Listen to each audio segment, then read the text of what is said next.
Mamaya pa yan. Mamaya. Ayaw pa pa ako. Ganyan ako dito guys. Ganyan. Nakatayo. May mga nag-premiere tapos na. Oo. Nakakaloka. May election pala ngayon. Becky na election.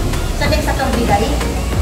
Akala ko. Pero di ba kahapon? Nakita ko si Tomboy. Kasama ko si kaibigan. Ay, Lods! Patay na naman ba dyan? Uy, hindi yan patay! Sabi niya girl sa akin. Ay, ano yan? Sabi niya. Election, di wala mo. Parang patay naman kasi. Sabi niya. Election, sabi niya. Tawa kami ng tawa. Parang tayo mo ng election dito. Sa atin. Abongga sa atin. Kailangan. Tapos sa kanila, ano lang, truck lang yung nag-iikot lang sa salita. Doon sa atin, yung tao talaga ang nag-iikot. Kayo talaga. Nagsasalita. Kahapon nga kasi, di ba bumaba ako? Sabi ko gano'n. Election pala. Hindi ko naman ano na election. Pag-i-election, sabi ko gano'n. Election. Yung naka-register ka ba dito sa election natin sa Pilipinas na? Ay, hindi. Mayroong online. Ikaw? Hindi ka mag-online. Ay, hindi ko. Oo, tapos hindi na rin nabumoto ng online. Kaya ko pa nagpapasok sa amin ko. Sino naman binoto mo? Wala pa, try ko pa lang itong taon na to, di ba? Itong taon na to, di ba? Oo. Iboto natin si Sara Duterte. Mag-ano ka ba, Sara, dyan? Ano ba sa atin? Ano ba sa atin? Di ba, kano kung September o October pa yun? Di ba ngayon, eh? Hindi tayo Ano meron? Wala talaga akong kaalaman ng guys. Wala rin yan. Naka-flying voter tayo. Ano tayo? Kasi hindi tayo pangbotohan. Lahat ng mga patay boboto. Ay, oo, totoo yan. Nakalista ba naman sila? Grabe. Iba sa Pilipinas eh. Talaga promise. Sa Pilipinas lang yan. Only in the Philippines. Matawa na ako kung kailan yun kay Kondiata, kay Marcos Uwala. Ang tatay ko di ako magboto. Alam mo ba? Wala na si Mamsi. Ang pangalan ni Mamsi nandoon. Bakit? Ano boboto si Mamsi? Patay na. Kaya nga. Yung alam nila. Yung bravo talaga din. Sobra kasi. Nililista nila. Siguro lahat din na kamag-anak nila na namatay. Nililista nila para magkaroon ng ayuda doon. Ay, talaga totoo.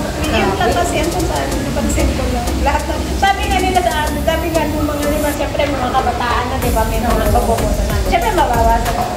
Alam mo ba naman dito, sige dito patay na. Doon pa nakalista ang pangalan. Yung buhay, wala yung pangalan. Wow, nagtawa. Ganun talaga. Nakakatuwa. Guys, ang sarap ng upo ko dito, pero yung amo ko, gutom na yun. Alam ko kahapon, ng oras ako makiyak. Pero meron yung uwat, pero yung kagalgal ko, kasi pag andito mo ako kapag nagising ng maaga, diba sabi ko, ayoko siya magkita ba ako ng maaga, ba? Tapos, dito ako makaluto. Diba nagluluto kasi ako, niluluto kasi ako ng ulam ko ba? Alam mo yung amoy. Tapos, mamulong yung amoy ko, baka sunod. Alam mo, naparanta ako, nagkatapos sa taas, kalimutan ko pala ng buwan ko. So, nandun yung amoy. Pero gising yung amo ko. Alam kong gising siya, kaya ako lumabas ng maaga kasi ayaw ko nga siya, alam mo yun, nakakapurek. Hindi ko lang gawin. Alam mo sa buto na, masilimutan ko yung pero inuhop ko naman, pag tumalabas ako, pupunta pa ng bilis. Inuhop ko naman yun. Pero talaga sa pagmamadali ko kasi naandyan siya, nagising pa. Yung makita ang mukha niya, baba ako, baba. Tapos, uy, pag dito ako mismo nakaupo. Minaaamo niya ko parang, alam mo, taranta ako, bakit ako agad? Oo, isa inyo nga. Sa amin nga talaga. Alam mo, medyo kami, alam ko magagalit na siya sa akin, pero yung bang parang binibiro ko para hindi patuloy yung galit. Pero alam ko yan, darating ako niyan, magagalit niya sa akin, maaalalay niya. Oh, guys, ang totoo lang na taranta ako, hawak-hawak ko. Puro ka kasi ho, sabi niya sa akin. Hindi ba? Nakakatawa. Ganito lang buhay namin, guys. Sabi ko, pa. Nagpapalit ng bago. Ay, ganyan. Oo, ganyan. Nagpapalit ng bago. Nakakatuwa, no? Kaya nga. Auntie na pangalan nito, auntie na pangalan nito. Talaga na siya.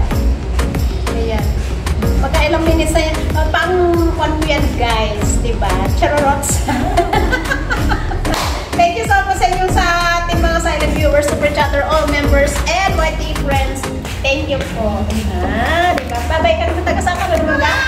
Taga-Bacolod. Taga-Bacolod naman kayo. Kahapon nakilala ko, taga-Iloilo. Tapos ito, taga-Bacolod. Tapos si close na isa, sana naman siya. Bisaya din yun, di ba? Samar ba yung sinabi niya? Ayun. Di ba? Kung ano-ano na lang. Salamat po. God bless you. Ingat. O, di ba?